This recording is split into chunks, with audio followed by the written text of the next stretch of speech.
नमस्कार, मैं हूं मारूफ रजा। आप देख रहे हैं देश न्यूज। मतदान में अब कुछ ही घंटे बचे हैं। विधानसभा की 288 सीटों पर वोटिंग जारी है। पिछले विधानसभा चुनाव में जो कि 2019 की बात करें तो उम्मीदवारों की संख्या में 28% वृद्धि हुई है।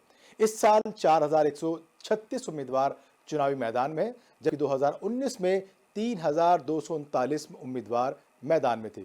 इन उम्मीदवारों में 2086 निर्दलीय हैं। 150 से ज्यादा सीट पर बागी उम्मीदवार मैदान पर है, जिनमें महायुति और एमवीए के उम्मीदवार अपनी पार्टी के आधिकारिक उम्मीदवारों को ही चुनौती दे रहे हैं। उधर सियासत के सबसे बड़े महापर्व के बीच आरोप प्रत्यारोप का दौर भी जारी है।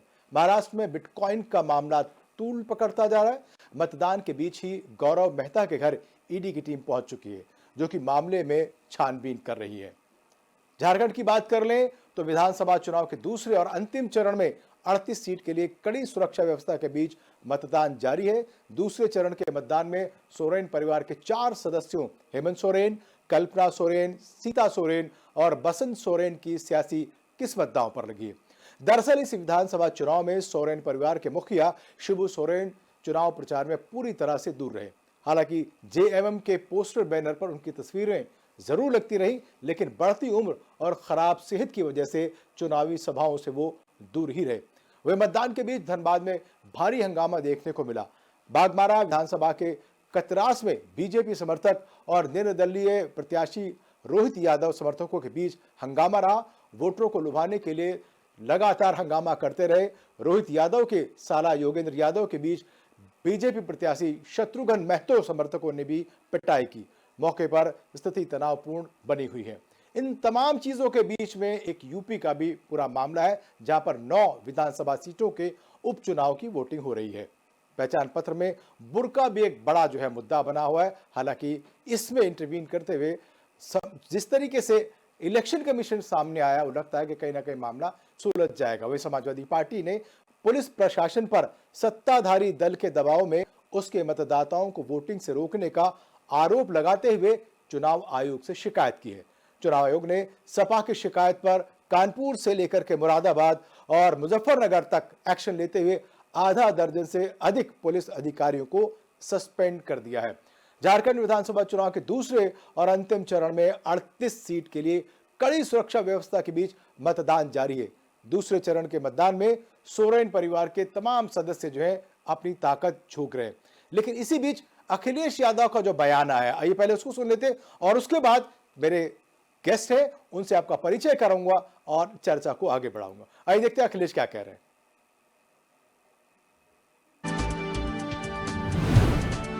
ये ब्रेकिंग न्यूज है आपके सामने टीवी स्क्रीन पे। यूपी उपचुनाव के बीच अखिलेश का बड़ा बयान। बीजेपी ये चुनाव वोट नहीं खोट से जीतना चाहती है। बीजेपी बेईमानी के लिए प्रशासन पर दबाव बना रही है। ये अखिलेश यादव का आरोप है बीजेपी पर, और बड़ा आरोप है। मैं अपने मेहमानों से आपका परिचय करा दूं। अभी मेरे साथ फिलहाल मौजूद हैं, देश न्यूज के स्टूडियो में मौजूद हैं वीरेंद्र मेहता जी, जो कि वरिष्ठ पत्रकार हैं। लगातार टीवी चैनलों पर आप उनको देखते रहे और उनकी टिप्पणियों पर बड़े बड़े फैसले सामने आते रहे। वीरेंद्र जी, आपका बहुत स्वागत है जी। सबसे पहला सवाल मेरा वीरेंद्र जी आपसे यही है कि जिस तरीके से शुरू में जो वोटिंग का जो चलन था बड़ा स्लो रहा, 18% वोटिंग हुई थी कुल मिलाकर के 4 बजे के आसपास।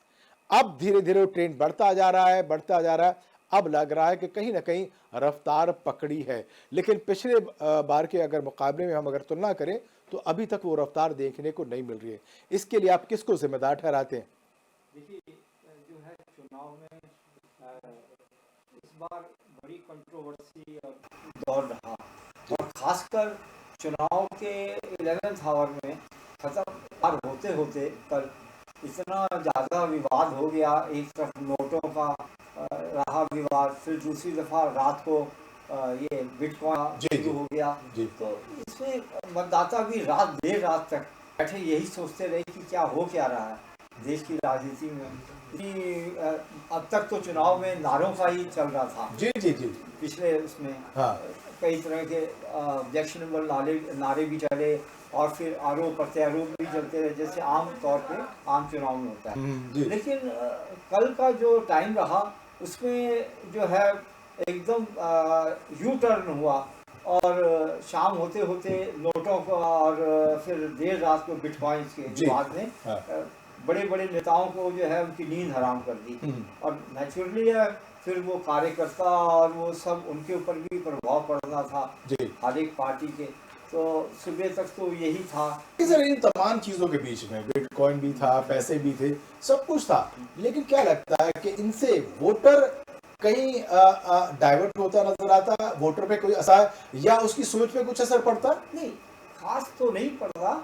जिसके जो बन गया जो बन गया जी कि भाई हमें शुरू से ही इसको देना है जी। ज्यादातर। लेकिन कुछ ना कुछ तो वोटर हिल जाता है हाँ। कि भाई ये क्या हो क्या रहा है। वो उसका फिर मन थोड़ा खट्टा हो जाता है घर से निकलने में कि ये इसको दे उसको, सब एक ही चट्टे बट्टे हाँ, एक ही थाली के चट्टे बट्टे चट्टे बट्टे। जी। तो ये देख के थोड़ा सा उसका विश्वास तो हिला है। और लेकिन फिर वो देखता है कि कई हस्तियां भी निकल रही हैं लोगों को बढ़ाने के लिए, बात भी जागरूक करने के लिए। हाँ।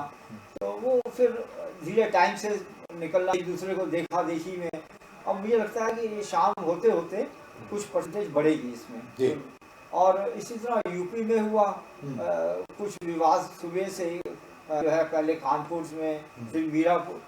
तो इस तरह जो है कुछ कॉन्स्टिट्यूएंसी में तो इतना ज़्यादा हो गया तनातनी कि प्रशासन और वो इलेक्शन कमीशन भी कूद पड़ा, तब जाके कुछ हुआ मांग। लेकिन पिछले सालों के मुकाबले में तो चुनाव की गति धीरे है। अखिलेश यादव के इस बयान को आप कैसे लेते हैं, क्योंकि बहुत बड़ा आरोप लगा है कि पूरा का पूरा जो प्रशासन है वो जानबूझकर जो है वोटर्स को रहा है और स्लो वोटिंग करवा रहा है? देखिए, मुझे तो ये ट्रेंड, वैसे मैं कल रात को भी देख रहा था जी कि जिस तरीके से टीवी चैनलों का और जो मीडिया का अब ये इलेक्शन के बीचों बीच में प्रयोग करना, थोड़ा सा इस पे इलेक्शन कमीशन को सोचना चाहिए कि जो है रात को 11 बजे बीजेपी की प्रेस कॉन्फ्रेंस हो रही है। अब इलेक्शन का दौर है, बड़ा सनसनी आचार संहिता लागू है, आचार संहिता लागू है और आप खुल के सब चीजें कर रहे हैं। तो अब ये फिर अब इसी तरीका दूसरा एग्जाम्पल अभी अखिलेश यादव का भी हुआ चुनाव के बीचों बीच में जो प्रेस कॉन्फ्रेंस और आरोप प्रत्यारोप, फिर बीजेपी वालों ने भी दी, भूपेंद्र चौधरी वहां से आ गए। तो अब ये जो है ट्रेंड खराब है, इसमें मतदाताओं पर थोड़ा सा साइकोलॉजिकल प्रभाव पड़ना लाजमी है। तो मैं अगर बात करूँ खासतौर से महाराष्ट्र की बात कर रहा हूँ, क्योंकि बड़ा चुनाव है, उस पर साफ जो है दोनों बड़ी पार्टियों की भी पड़ रही है। कांग्रेस की बात करूं और वहाँ बीजेपी की बात करूं, और दोनों ही तरफ दो बड़े धड़े जो अलग अलग दो धड़ों में बटे हुए हैं, खास करके शिवसेना और जो क्या नाम है आपका एनसीपी। ऐसे में आपको क्या लगता है कौन सा धड़ा ज्यादा मजबूत है? दोनों रीजनल पार्टीज है, लेकिन दोनों के तार बड़े नेशनल पार्टी से जुड़े हुए हैं। क्या लगता है ये तार कांग्रेस को आगे लेके जाएंगे या बीजेपी के कब को खिलाएंगे?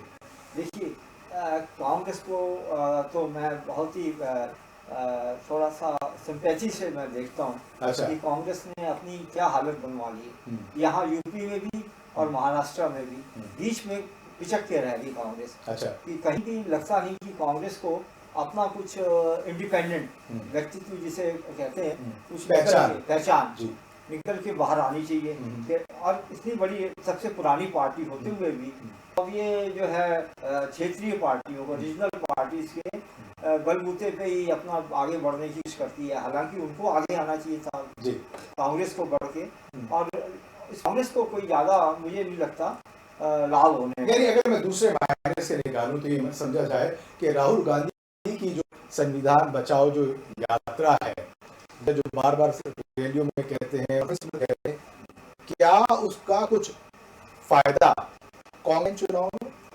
नहीं, वो जो पिछले दिनों कुछ इन्होंने नागपुर में जो जिस तरह हुआ कि वो संविधान की कॉपी दिखाई और वो अंदर से जिस तरह खाली बुकलेट हुई सफेद पन्ने, तो उससे थोड़ा सा प्रभाव पड़ा है लोगों को। इन्होंने जो है राहुल गांधी को थोड़ा सा अपनी गुस्सा से इन चीज़ों की और एक ही जो है इतने सालों से एक ही जो है नारा हो गया और कुछ नया उस पर लेना चाहिए इनको। देश के दो इंडस्ट्रियलिस्ट जिनके ऊपर ये सुनते आ रहे हैं आरोप, और तो ये थोड़ा सा पब्लिक भी सुनते सुनते उसको वही एक्सपेक्ट करती है कि दूसरी कोई नई चीज़ है ही नहीं इनके पास। अच्छा, हाँ, तो वो इसका अब राहुल गांधी को अपनी स्ट्रेटेजी चेंज करनी पड़ेगी मुझे लगता है। यानी आप कह रहे हैं कि राहुल गांधी जिन दो मुद्दों को लेकर लगातार चल रहे हैं, हालांकि उनको बहुत फायदा लोकसभा चुनाव में जरूर हुआ, लेकिन वहीं अगर हम बात करें हरियाणा की तो वहां पर कुछ हाथ नहीं लगा। अब चुनाव आ गए महाराष्ट्र के, झारखंड के, और ये बाईपोल चल रहे हैं। ऐसे में जो बीजेपी अपनी स्ट्रेटेजी के साथ चल रही है, बीजेपी के पास अपना बड़ा कैडर है और वो खुद भी क्लेम करते हुए अंतर्राष्ट्रीय पार्टी, तो एक बड़ा वोटर उनके पास है, एक बड़ा सपोर्टर उनके पास है, और 300 से ज्यादा दूसरी जो कहूँ कि सांस्कृतिक और दूसरी सामाजिक संस्थाएं हैं जो बीजेपी को सपोर्ट करती हैं। तो क्या ये माना जाए कि बीजेपी 365 दिन चुनावी मोड में रहती है? हाँ, उनका थोड़ा सा तो ये तो है सोच उनकी कि वो जैसे आपने कहा 365 दिन वो चुनाव के बारे में ही चलते रहते हैं। तो ये लेकिन उनके ऊपर जिम्मेदारी भी बहुत है कि जनता एक बार देखेगी, दूसरी दफा देखेगी, तो लेकिन हर बार जो है पब्लिक को कुछ चाहिए। अगर वो उसकी कसौटी पे खड़े नहीं उतरती है तो मैं सोचता हूँ इसका फिर बीजेपी को जैसे जो है ना फिर घिसी पिटी पार्टी का ही फिर तमगा लग जाएगा। अच्छा, तो इनको अपनी स्ट्रेटेजी चेंज करनी पड़ेगी, कुछ करके दिखाना पड़ेगा। और जिस तरीके से पिछले दिनों विवादों में भी आए, कुछ जो है दागी लोग थे उनको बीजेपी ने, जैसे आम पार्टियां जो हैं उनके ऊपर आरोप लगे हैं, उनको बना के भेजा।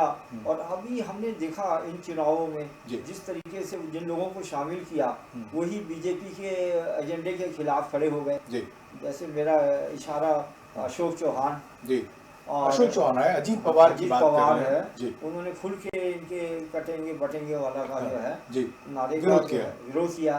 तो ये बीजेपी को सोचना पड़ेगा कि भाई चुनाव के टाइम पे ही अगर झंडा लेके ये खड़े हो जाएंगे इनके, तो बीजेपी को भी फिर लोग उसी तरीके से जैसे दूसरे लोगों पार्टियों को इनका जो है चरित्र और चेहरा फिर कहेंगे कि वैसे ही सेम है, तो वो फिर जो है मुश्किल पड़ जाएगी बीजेपी। वीरेंद्र जी, आपको रोक रहा हूँ, इस वक्त टीवी स्क्रीन पर एक बड़ी खबर साथ में हाजिर होता हूँ जो चुनाव आयोग से जुड़ी है। चुनाव आयोग ने एक बड़ा एक्शन लिया है। आइए देखते हैं कि ब्रेकिंग न्यूज है। देश न्यूज के चैनल पे यूपी में 2 और अधिकारियों पर कार्रवाई कर दी है। इलेक्शन कमीशन ने 2 पुलिसकर्मियों को निलंबित कर दिया है। चुनाव आयोग ने चुनाव आयोग की गाइडलाइन ना मानने पर यह निलंबन हुआ है। मतदाताओं की आईडी चेक करने पर हुए निलंबित। वीरेंद्र जी, बिल्कुल ये इस तरीके के कई मामले, आपने रामपुर चुनाव देखा, उस वक्त भी ये बड़ी चीजें सामने आई थी कि पुलिस वाले अपनी मर्जी से किसी की भी आईडी चेक कर रहे थे, किसी को भी वोट ना डालने से हटा रहे थे, किसी को भगा रहे थे, कई चीजें सामने आती रही, लेकिन उस वक्त कोई एक्शन नहीं हुआ। लेकिन इस वक्त जो चुनाव आयोग है पूरी तरीके से सतर्क नजर आ रहा है, और जिस तरीके से विपक्ष सवाल खड़ा कर रहा है तो चुनाव आयोग कई एक्शन भी लेता नजर आ रहा है। तो जिस तरीके से मानते हैं कि पर्व है, जनता का पर्व है, अगर आप जनता को पोलिंग बूथ तक नहीं जाने देंगे, ईवीएम का बटन दबाने देंगे, तो जाहिर सी बात है कि लोकतंत्र का पर्व अधूरा और निरर्थक रह जाएगा। बिल्कुल आपने ठीक कहा कि पुलिस वाले कोई जाति हो गए तो इनको पहले ही गाइडलाइन बतानी चाहिए पुलिस वालों की कि यहाँ तक पावर्स हैं कि उसके आगे जो है नहीं लक्ष्मण रेखा खींच देनी चाहिए कि भाई इसके आगे नहीं जा सकते। जो आम मतदाता है कि उसको वोट वैसे ही घर से कम निकल रहा है, और ऊपर से अगर आप इस तरीके का ट्रीटमेंट करेंगे उनको डराने की, धमकाने की, वोटर आई कार्ड से, आपको बताइए पुलिस वाले ने जरा सा भी मांग लिया इतना घबरा जाता है, आम आदमी डर जाता है। तो वो ये हमारे मनों से वैसे ही डर निकालने की जरूरत है, ऊपर से पुलिस वाले और ऊपर वहां पर। वीरेंद्र जी, ऐसा नहीं लगता कि जो शासन प्रशासन खास करके जो पुलिस महकमा है, जो सत्ताधारी दल है, उसके गुणगान करने के लिए कुछ ज्यादा 2-4 कदम आगे चला जाता है? हाँ, ये प्रभाव तो है ही है। ये इसको पहले से ही इनको रखना चाहिए, वहाँ के जो डीएम वगैरह हैं, जी प्रशासन के अधिकारी हैं, उनको कलेक्टर वगैरह को कि इस तरीके की कोई खास नज़र चाहिए पुलिस वालों पे जी जो ये अपनी सीमाओं को आगे ना लाएंगे, और उनके ऊपर एक जो है नज़र रखनी चाहिए। और अच्छा हुआ कि ये पुलिस वालों के ऊपर एक्शन आया। जी जी, क्योंकि ऐसे एक्शन लगातार हमने महाराष्ट्र में भी देखे, लगातार उद्धव ठाकरे के बैग चेक किए गए, नितिन गडकरी के चेक किए गए, अमित शाह जी के चेक किए गए। तो कहीं ना कहीं ये लग रहा है कि चुनाव आयोग पहले से ज्यादा सतर्क है और फौरन एक्शन भी ले रहा है। जी हाँ, ये इस चुनाव आयोग की भी कसौटी जो है कसी जा रही है जी कि भाई वो एक तो दुनिया का सबसे बड़ा चुनाव आयोग है मेरे ख्याल से, जी जी लोकतंत्र में बिल्कुल जो है वो ऐसे इलेक्शन को कंडक्ट करा रहा है, जी तो ऊपर बहुत बड़ी जिम्मेदारी है।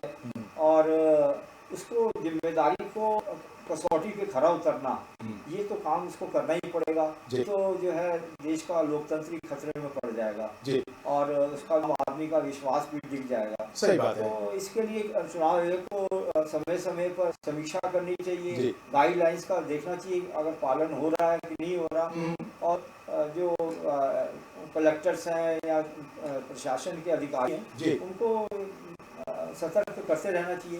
लेकिन सर हमने ये देखा कि चुनाव आयोग सतर्क जरूर है, लेकिन पॉलिटिकल पार्टीज वोटर्स को लुभाने में सतर्क ज्यादा है, लेकिन उनको उस तरीके के मुद्दे देने में तो थुलसी नजर आई। कहीं वो मुद्दे जमीन पर नजर नहीं आए जो उन इलाकों के, उन शहरों के, उन कस्बों के जो मुद्दे थे वो नजर आए।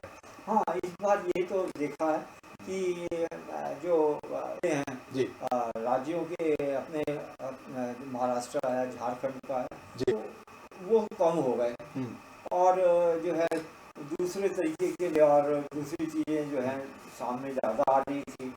और इससे जो है जो वोटर है वो भी जो है थोड़ा, जैसे आपने कहा कि कम निकल रहे हैं, लगता है ये भी उसकी उदासीनता का ही है कारण जी। वो हमारे मुद्दे तो उठ नहीं रहे, हमें नारे और उनसे और नारे भी दूसरे यूं कहूं के राज्यों के मुख्यमंत्री आकर के लगा रहे हैं। तो कहीं ना कहीं उनको लगता है कि ये चुनाव हमारे अपने देश का हो रहा है, किसी दूसरे प्रदेश का हो रहा है। कई जगह इस बात को भी लोगों ने उठाया कि दूसरे प्रदेशों के लोग जो आके हमारे यहाँ नारे और ये बातें कर रहे हैं, और लोकल जो मुद्दे हैं, इश्यूज हैं, रोड का या पानी का, किसानों का, आत्महत्याओं का, बिजली का, रोजगार का, वो सारे पीछे हो गए। हाँ। और ये दूसरा जो है नारों का जो है सिलसिला जी वो जारी रहा जी। और दूसरी कई बातें भी हुई हैं, तो उससे जो है वर्कर जो है दूसरी पार्टियों के और उन्होंने अपनी पार्टी के लोग भी थोड़ा सा वो वर्कर्स भी में नहीं कर पाए पार्टिसिपेट। तो एक बात नहीं देखने को मिली कि एनसीपी के खास तौर से धड़कट में नजर आई। हाँ। वो गुड़ खा रही है, गुड़गुड़ों से परहेज कर रही है, बीजेपी के साथ चुनाव लड़ रही है, लेकिन उसके साथ ही वो परहेज करती है प्रधानमंत्री नरेंद्र मोदी के पोस्टर से, वो परहेज करती है योगी आदित्यनाथ के बयानों से, वो परहेज करती है सांप्रदायिक नारों से। क्या लगता है कि साथ भी है, अलग भी नहीं है? ये कैसी राजनीति है? ये बहुत ही खतरनाक तरीके की राजनीति है। ये लोगों को सोचना पड़ेगा, ये बीजेपी वालों को भी इनको भी जो है अजीत वालों को भी कि भाई ये जो है बेमेल जो है आपने जो किया गठजोड़, ये आपको नुकसान करेगा आगे जाके, और जनता से भी नुकसान होगा कहीं ना कहीं जाके। ये लंबा चलने वाला नहीं, जो अभी से ही शुरू से ही खुंदसबाजी जो हो रही है, तो ये जो है उनको सोचना चाहिए कि भाई। लेकिन सर ऐसा तो नहीं जैसे युद्ध और सियासत में सब कुछ जायज है, एक नूरा कुश्ती हो कि ठीक है तुम अपनी नीति चलो, हम अपनी नीति चले, और दोनों फिर आकर के एक साथ सत्ता का सुख भोगेंगे। नहीं, वो ज्यादा दिन नहीं चलेगा, क्योंकि ये जो है इसमें तो अभी कई चीजों को खींचतान शुरू होगी आगे जाके कि जो है सत्ता का सुख के साथ साथ वो तभी जब वो अपनी पसंद की चीजें मांगेंगे और वो अपनी मंत्रालय की, तो उसमें फिर सामने खुल के आएंगे इनके, तो फिर ये डिवीजन फिर शुरू होगा। मैं सर रोकना चाहूंगा, वापस लौटूंगा चर्चा पे। इस वक्त बड़ी खबर आ रही है, आइए उस पर नजर डालें। ब्रेकिंग न्यूज है इस वक्त की, ये ब्रेकिंग न्यूज है, पूरी तरीके से यूं कहूं कि इलेक्शन को कहीं ना कहीं प्रभावित करती है। कानपुर में ईसी ने कई अधिकारियों को सस्पेंड कर दिया है। सीसामऊ में बीजेपी के कार्यकर्ता धरने पर बैठे हुए हैं। सपा की शिकायत पर चुनाव आयोग की कार्रवाई। लगातार आप ये समझ ले कि चुनाव आयोग बैटिंग करता हुआ नजर आ रहा है सपा के लिए, और उसके विरोध में जो है बीजेपी के कार्यकर्ता जो है वो बैठ गए हैं धरने पर। तो साफ तरीके से सियासत के खेल में नया सियासी खेल हो रहा है, और कहीं ना कहीं ये चुनावी दौर में जो चल रहा अब तक शाम तक कुछ ना कुछ इधर का उधर करने में अपना काम कर जाएगा। वीरेंद्र जी वरिष्ठ पत्रकार मेरे साथ मौजूद हैं। सर, क्या कहेंगे? लगातार कार्रवाई पे कार्रवाई होती जा रही है, कहीं ना कहीं क्या लगता है कि डेंट पड़ेगा? हाँ, ये तो अधिकारियों पे कसी जो है उन्होंने लगाई है जी इलेक्शन कमीशन की, जो है उन्होंने अपनी ड्यूटी के लिए कोताही बरती, कहीं ना कहीं चूक हुई है, और जो है इसमें उनकी जो है लापरवाही उसको पॉइंट आउट किया है जी, और जो है वो सामने आई है। आजकल का जो सोशल मीडिया का दौर है जी, उसमें कोई भी चीज़ छुपी नहीं रह सकती जी, जी। तो इलेक्शन कमीशन ने भी बहुत जांच पड़ताल के बाद ही ये सब कार्रवाई की। लेकिन आप देखिए खबरें, जब जो वोटर लाइन में लगा है, अपने वोट का इंतजार कर रहा है, अगर उसके कानों तक ये खबर गई तो उसका मूड बदल सकता है, और एक वोटर का भी मूड बदला तो आप समझिए कि पूरी सत्ता का, सियासत का मूड बदल सकता है। मैंने आपसे बोला कि ये जो शुरू हुआ है दौर, तो इसे जो है मतदाता बड़ा भ्रमित भी, चक्कर भी खाएगा कि भाई ये जो है क्या हो क्या गया ये, और जाते इलेक्शन के लास्ट टाइम पे मशीन पे पहुंचते पहुंचते उसका मूड भी बदल सकता है, और ये किसी भी पार्टी के लिए जो है बड़ा मुश्किल का काम होगा कि कैसे उसके जो है आगे जो है हैंडल करें। जी जी। तो देखिए कौन बनेगा मुख्यमंत्री की हम बात करें, ऐसी बात है। महाराष्ट्र में 3 नाम हमारे सामने हैं। देवेंद्र फडणवीस है, एकनाथ शिंदे मौजूद है, वहीं जो है कांग्रेस की अपनी दावेदारी है, शरद पवार की अपनी दावेदारी है, अजीत पवार भी उसी क्यू में लगे हुए हैं। क्या लगता है इनमें से सबसे बेहतर विकल्प कौन सा लगता है बतौर मुख्यमंत्री आपको? देखिए, आपने सवाल तो बहुत अभी मुश्किल वाला कर दिया कि दोनों ही दल अपने अपने उसके लिए प्रयास हैं कर रहे हैं कि भाई हमारा जो है हम सरकार अच्छी दे सकते हैं, हम अच्छी दे सकते हैं। तो शरद सारे ही सीजन्ड पॉलिटिशियन हैं, काफ़ी अनुभवी लोग हैं, दोनों तरफ के लोग, काफ़ी सालों तक उनको सत्ता का चलाने का अनुभव है दोनों तरफ के लोगों को।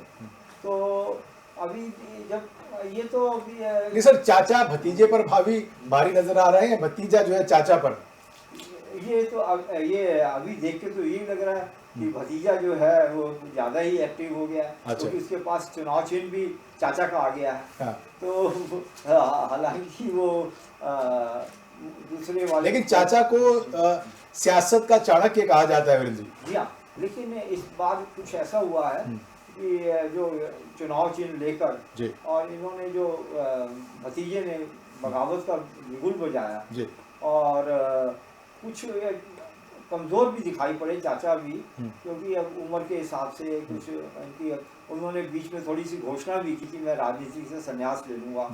इसका भी असर पड़ा है कि लोगों, उन्होंने ये कहा कि भाई मैं मरते दम तक मैं करता तो रहूँगा, पार्लियामेंट नहीं जाऊँगा, पॉलिटिक्स में मेरे खून में है तो वो। लेकिन जो इनका ये बयान आया, इससे भी कार्यकर्ता काफ़ी जो है विचलित हुए कि भाई अब खुद ही उन्होंने थोड़ा सा, उम्र के तकाजा भी है, तो भतीजा थोड़ा यंग है, तो वो थोड़ा सा करके दिखाने वाली उनसे उम्मीद की जा रही है कि वो कुछ करके दिखाएंगे।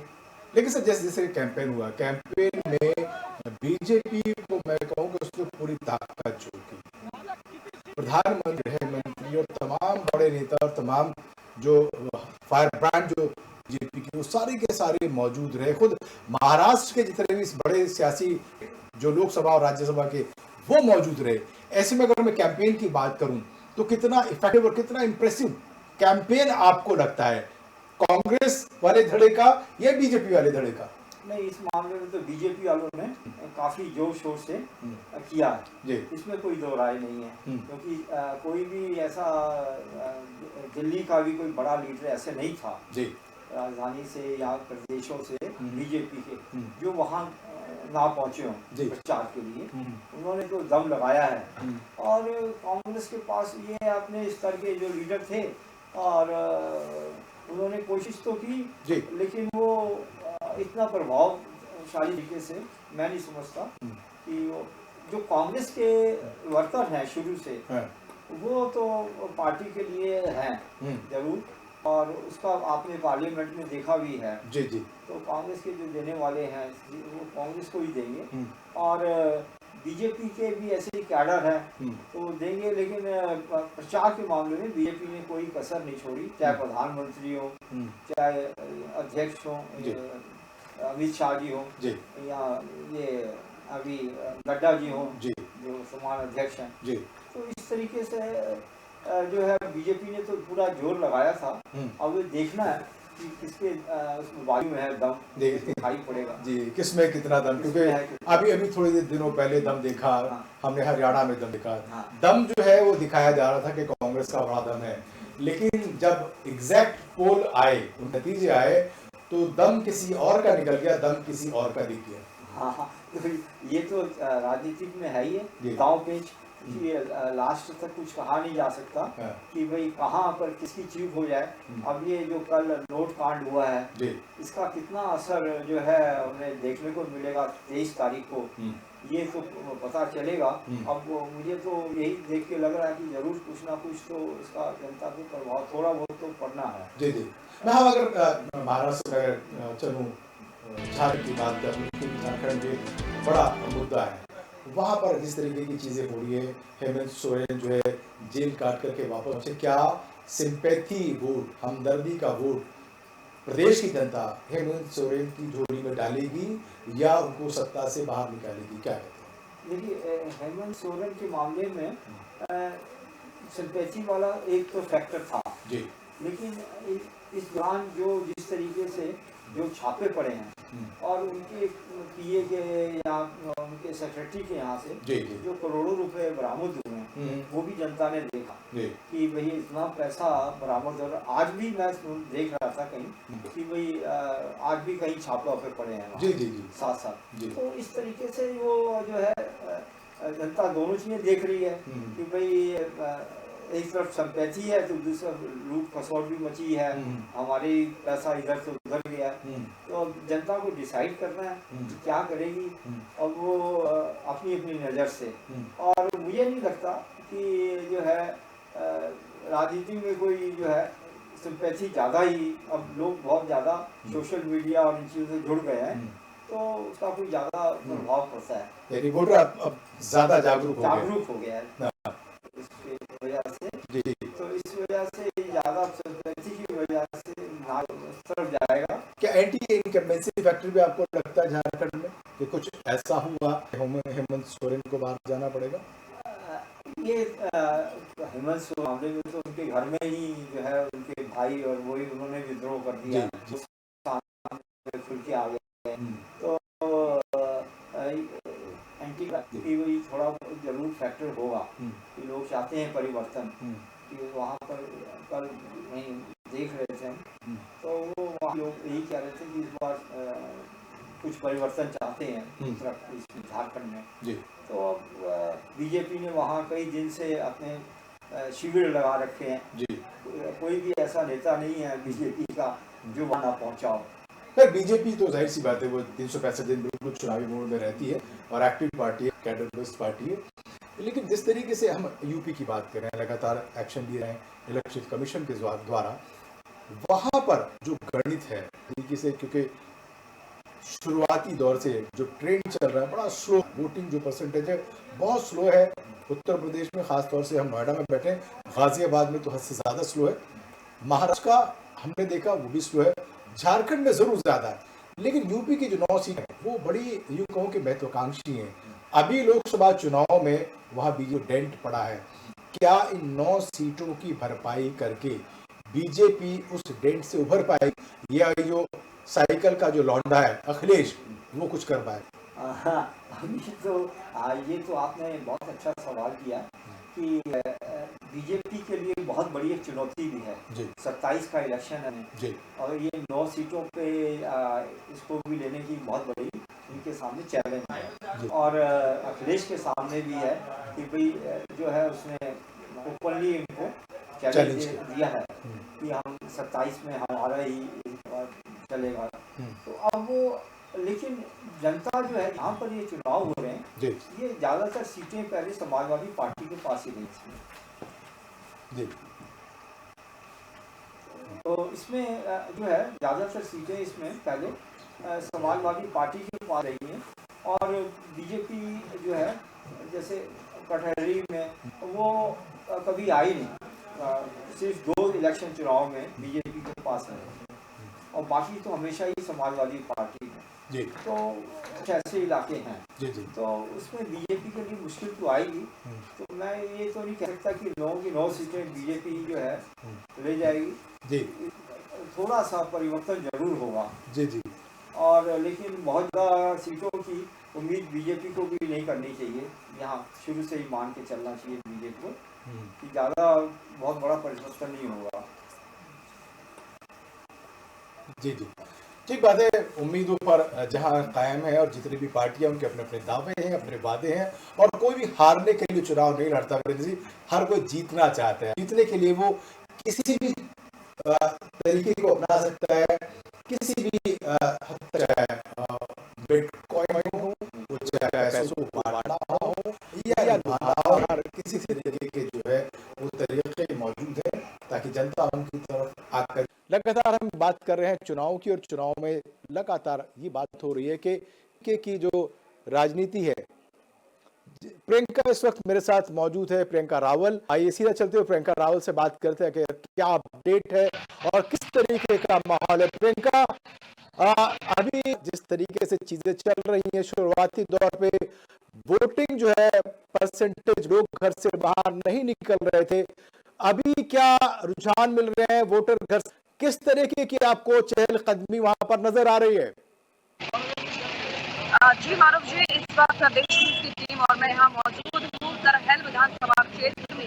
यहाँ पर जिस तरीके से सुबह अनुमान लगाया गया था कि वोटिंग जो है अच्छी खासी, क्योंकि दूसरी बार जो है यहाँ पर उपचुनाव क्या मतलब जैसे कि तारीख थी, जैसे 20 तारीख हो गई थी।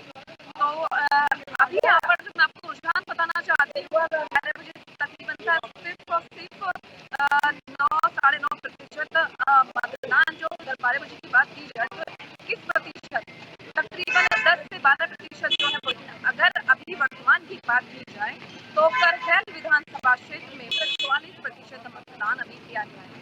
आम जनता से बात करने की कोशिश की गई है, कहीं जनता जागरूक है, अपने मत का, अपने अधिकार का उपयोग करने आ रही है, लेकिन कहीं ना कहीं पर धीमी गति से मतदान होता दिख रहा है।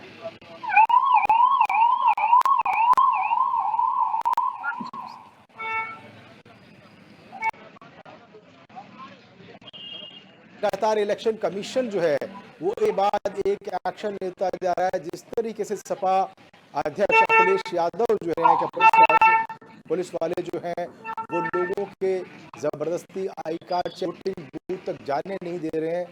कई लोगों के, पुलिस वालों के तबादले कर दिए गए हैं इलेक्शन कमीशन ने। क्या कोई ऐसी घटना जहां पर मौजूद है वहां पर भी आपको देखने को वोटर्स को पोलिंग बूथ तक जाने में कोई दिक्कत हो रही है, कोई परेशानी हो रही हो, कोई भेजा उनको परेशान हो? जी मानव जी, अभी मैं अगर विधानसभा करहल की बात करूँ तो अभी यहाँ सुबह के टाइम में तकरीबन कुछ बातें जो है सामने निकल कर आई और भारतीय जनता पार्टी के कुछ प्रवक्ताओं ने जिस चीज को नोटिस किया है उनका ये कहना है, हालांकि भारतीय जनता पार्टी के आला अधिकारी और जो भी मंत्रीगण है उन सभी का कहना है कि यहाँ जो है किसी तरीके की गतिविधि जो की जा रही है जो कि नहीं की जानी चाहिए। बीजेपी का कहना है पर जो मुस्लिम वर्ग से जो लोग आ रहे हैं, यहाँ पे मुस्लिम महिलाएं जो आ रही हैं उनको बुरके ना आने दिया जाए। कहीं ना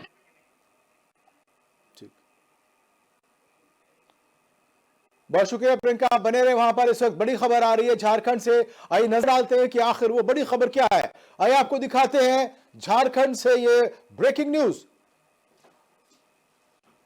झारखंड में 38 विधानसभा सीटों पर मतदान जारी है। जैसा कि हमने आपको पहले बताया, दोपहर 3 बजे तक का जो अभी तक जो प्रतिशत है वो 61.47 है। बोकारो में 56.38, देवघर में 64.55 और वहीं धनबाद में 56.32% मतदान हुआ है। गिरिडीह में की बात कर ले तो 60.57% वोटिंग पड़ी है।